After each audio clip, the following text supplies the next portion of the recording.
এখন যদি এসে কেউ বলে যে গোপালগঞ্জে যে সমস্ত ঘটনা ঘটছে, তারপরে কি আপনি বলবেন নির্বাচনের অনুকূল পরিবেশ আছে? আপনি কি বলবেন? যে না, নাই। এই যে জবাবটা আপনার কাছ থেকে না নাই পাওয়া, এটাই ছিল মূল উদ্দেশ্য। আচ্ছা, নির্বাচনী পরিবেশ এখন নাই। দেখেন না গোপালগঞ্জে কি হচ্ছে। আমি যখন ইলেকশন দিব, তখন কি আমার গোপালগঞ্জ ইলেকশন দিতে হবে না? ওখানে তো ইলেকশন দিব। ওখানে এনসিপির মতো এরকম একটা মহান দল কোনো প্রার্থী দিতে পারবে না। এটা কি হইলো? যা কিছু ঘটেছে এটা কোনোটাই অপ্রত্যাশিত ছিল না। আচ্ছা, এনসিপি তাদের মার্চ টু গোপালগঞ্জ নামে যে এটা করেছিল, এটা তারা খুব ইন্টেনশনালি করেছিল। তারা এই তারিখে ঠিক মানে আন্দোলন, জুলাই আন্দোলনের যে আজকের দিনটা তো খুব গুরুত্বপূর্ণ। আজকের এই দিনে তারা ওখানে যেতে চেয়েছে ইচ্ছে করেই, যে একটা গন্ডগোল বাধক। এটা মানতে হবে আপনাকে যে ঢাকা শহরের পরিস্থিতি আর গোপালগঞ্জের পরিস্থিতি এক না। আপনি যতই আনন্দের সঙ্গে এবং খুব সফটলি আপনি যতই যেভাবে বলেন না কেন, আপনি হয়তো মানে একটা পার্টি নিষিদ্ধ করে দিয়েছেন, মানে একটা ছাত্র সংগঠন নিষিদ্ধ করে দিয়েছেন, এবং আপনি একটা রাজনৈতিক দলের রাজনৈতিক কর্মকাণ্ডকে নিষিদ্ধ করেছেন। তার মানে এই না আপনি নিষিদ্ধ করার সঙ্গে সঙ্গে মানুষের মন থেকে, হৃদয় থেকে পার্টিটা ভ্যানিশ হয়ে গেছে। এটা হওয়া সম্ভব না। সম্ভব না এই কারণে, যখন একটা স্বৈরাচারী সরকার এই ধরনের ঘোষণা দেয়, সেটাও মানুষ ভয়েও ভ্যানিশ করে না। জামাতকে তো আওয়ামী লীগ নিষিদ্ধ করেছিল, জামাত কি ভ্যানিশ হয়ে গেছিল মানুষের হৃদয় থেকে? হয়নি কিন্তু।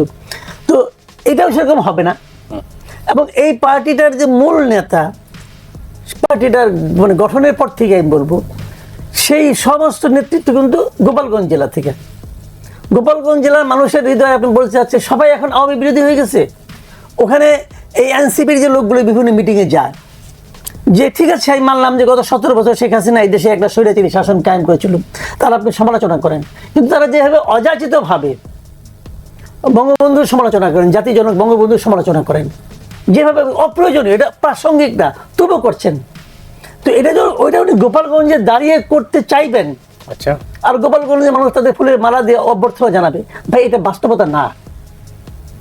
তারা এটা জানে, তারা জানে না তা না, তারা জানে। তারা জেনে শুনে করছে, কারণ এটা কেওয়াজ বাজানোর মূল লক্ষ্য। এবং তারা যে কারণে গিয়েছে, তাদের উদ্দেশ্যটা তো ফুলফিল হয়েছে। মারামারি হয়েছে, গোলাগুলি হয়েছে, 3-4 জন দেখলাম আহত হয়েছে, গুলি খেয়েছে। ওখানকার পরিস্থিতি আরো উত্তপ্ত হয়েছে। ওখানে 144 যারা জারি হয়েছে তো এগুলি কোনটাকে আপনি স্বাভাবিক বলবেন? স্বাভাবিক না। এখন যদি এসে কেউ বলে যে গোপালগঞ্জে যে সমস্ত ঘটনা ঘটছে, তারপরে কি আপনি বলবেন নির্বাচনের অনুকূল পরিবেশ আছে? আপনি কি বলবেন? যে না, নাই। এই যে জবাবটা আপনার কাছ থেকে না নাই পাওয়া, এটাই ছিল মূল উদ্দেশ্য। আচ্ছা, নির্বাচনী পরিবেশ এখন নাই। দেখেন না গোপালগঞ্জে কি হচ্ছে। আমি যখন ইলেকশন দিব, তখন কি আমার গোপালগঞ্জ ইলেকশন দিতে হবে না?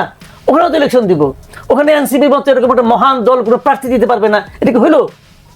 হইলো না তো। অতএব বলে না যে লেভেল প্লেইং ফিল্ড নাই, অন্তত গোপালগঞ্জ তো নাই। তো এটা তো একটা এক্সকিউজ হিসেবে অসাধারণ, এবং এইটাই ক্রিয়েট করা ছিল উদ্দেশ্য বলে আমি মনে করি। আপনি বলতেছেন সাজানো বলছি না তো, তাহলে এটা হলো কি আপনার প্রি প্ল্যান্ড। সাজানো এক জিনিস, এটা আর কি জিনিস, মানে তারা জানতো এই ঘটনাগুলো ঘটবে, মানে পরিকল্পিত, মানে যে ঘটনাগুলো ঘটেছে এটা এনসিপি ঘটায় নাই কিন্তু, মানে পরিকল্পিত বলছেন। আমি বলছি যে এটা সম্পূর্ণভাবে পরিকল্পিত, এইভাবে যে উস্কানি দেওয়া হয়েছে, মানে ওখানে যাওয়াটাই উস্কানি। কিন্তু এই মুহূর্তে ওখানে যাওয়ার মতো বাস্তবতা তাদের ছিল না। যাওয়ার আগে তারা যে সমস্ত কথা কাহিনী বিভিন্ন জেলায় করেছে, বিভিন্ন জায়গায় বলেছে, তারা তো ওখানে যে এটাই বলবে। তো এই বলাটা স্বাভাবিকভাবে আমি মনে করি যে তারপরে যদি রাষ্ট্র, যদি সরকার যদি আগের থেকে পূর্ব পরিকল্পনা করে ওখানে একটা ওরকম এনভায়রনমেন্ট ক্রিয়েট করার চেষ্টা করতো, তারা তো তাও করেনি।